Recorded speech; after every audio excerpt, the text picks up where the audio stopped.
हमारे भारत देश को धार्मिक देश के रूप में जाना जाता है। यहाँ आपको हर कदम पर मंदिर देखने को मिल जाएंगे। उन्हीं में से सबसे पवित्र मंदिर माँ वैष्णो देवी का मंदिर माना जाता है। माँ वैष्णो देवी पहाड़ों की वादियों पर बसी हैं।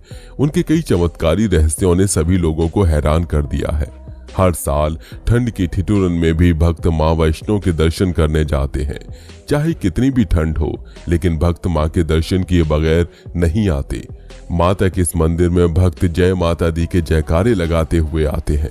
यहाँ भक्तों का हर्षोल्लास देखने वाला होता है और यहाँ माँ वैष्णो की गुफा से जुड़े कई हैरान कर देने वाले चमत्कार भी देखने को मिलते हैं। लेकिन माता के इस मंदिर का इतना महत्व क्यों है? इस मंदिर की कहानी क्या है? आइए जानते हैं माता वैष्णो देवी की कहानी। दोस्तों, भारतीय राज्य जम्मू में स्थित प्रसिद्ध हिंदू तीर्थ स्थल वैष्णो देवी का मंदिर है। नवरात्रि पर्व के दौरान भारी संख्या में यहाँ तीर्थ यात्री आते हैं। वैष्णो देवी मंदिर के ऊपर भैरव बाबा का एक प्रसिद्ध मंदिर है।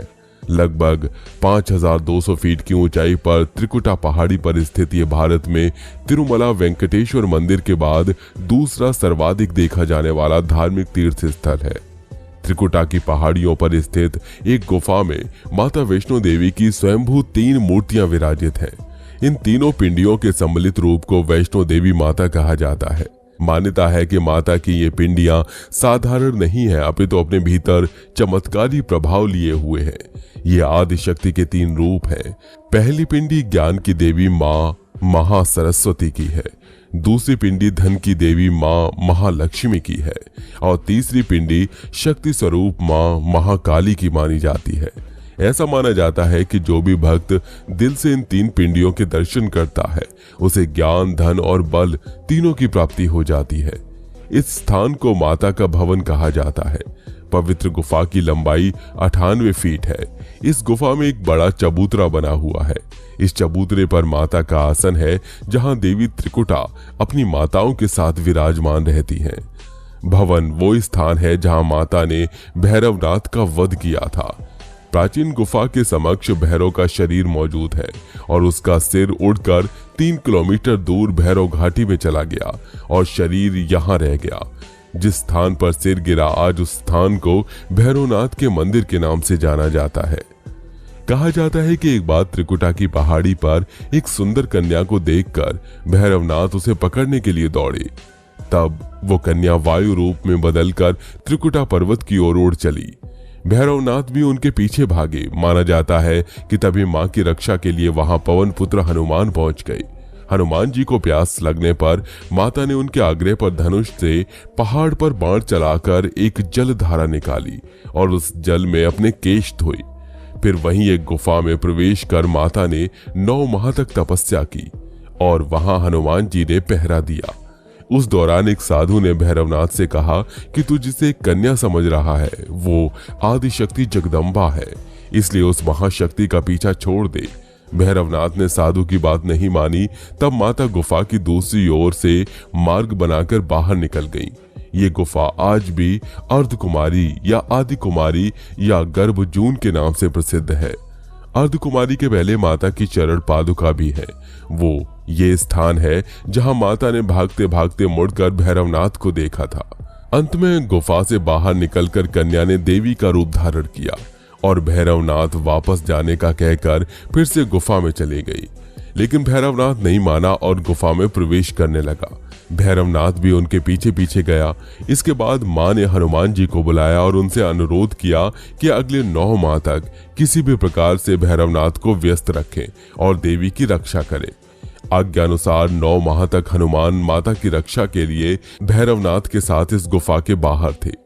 पौराणिक तथ्यों के अनुसार माता की गुफा पर पहरा दे रहे हनुमान जी ने उसे युद्ध के लिए ललकारा और दोनों का युद्ध हुआ। लेकिन जब वे निढाल होने लगे तब माता वैष्णवी ने महाकाली का रूप लिया और भैरवनाथ का सिर काट दिया। ये सिर भवन से 8 किलोमीटर दूर त्रिकुट पर्वत की भैरव घाटी में जा गिरा। कहा जाता है कि अपने वध के बाद भैरवनाथ को अपनी भूल का पश्चाताप हुआ और उसने मां से क्षमादान की भीख मांगी। माता वैष्णो देवी जानती थी कि उन पर हमला करने के पीछे भैरव की प्रमुख मंशा मोक्ष प्राप्त करने की थी।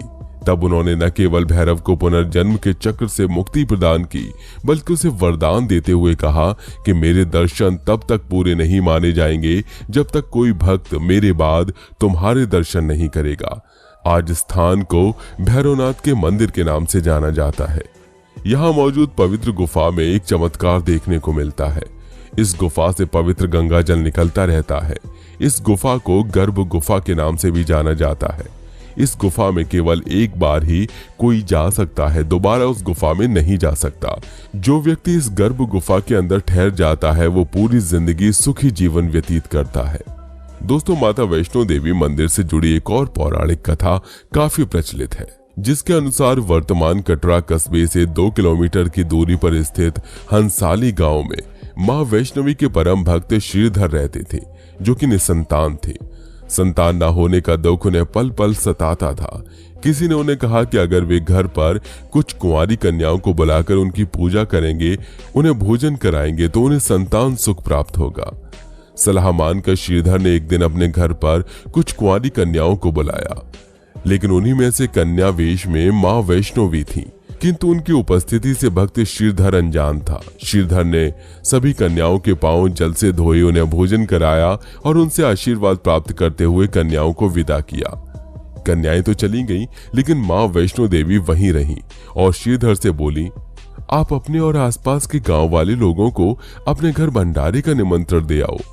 कन्या की बात सुन श्रीधर पहले तो कुछ दुविधा में पड़ गए कि एक गरीब कैसे इतने सारे लोगों को भोजन करा सकता है, लेकिन कन्या के आश्वासन पर उसने गांव में भंडारे का संदेश पहुंचा दिया।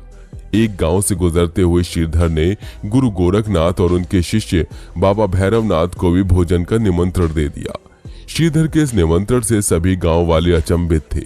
वे समझ नहीं पा रहे थे कि वो कौन सी कन्या है जो इतने सारे लोगों को भोजन करवाना चाहती है, लेकिन निमंत्रण के अनुसार सभी एक एक करके श्रीधर के घर पर एकत्रित हुए। अब सभी आ तो गए, लेकिन उन्हें भोजन कराने के लिए श्रीधर के पास कुछ नहीं था।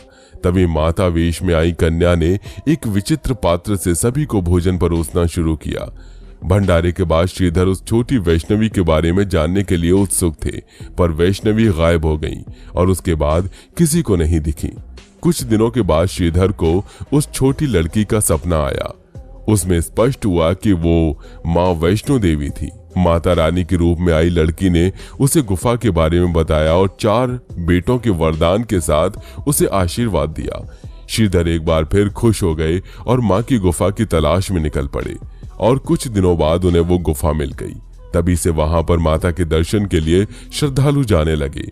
बताया जाता है कि माता के दर्शन के लिए जिस रास्ते का इस्तेमाल किया जाता है वो असल में प्राकृतिक रास्ता नहीं है, बल्कि यहाँ आने वाले श्रद्धालुओं की बढ़ती संख्या को देखते हुए 1977 में इस रास्ते का निर्माण कराया गया था, जिसमें एक गुफा में लोग मंदिर के लिए प्रवेश करते हैं और दूसरी गुफा से बाहर निकल जाते हैं।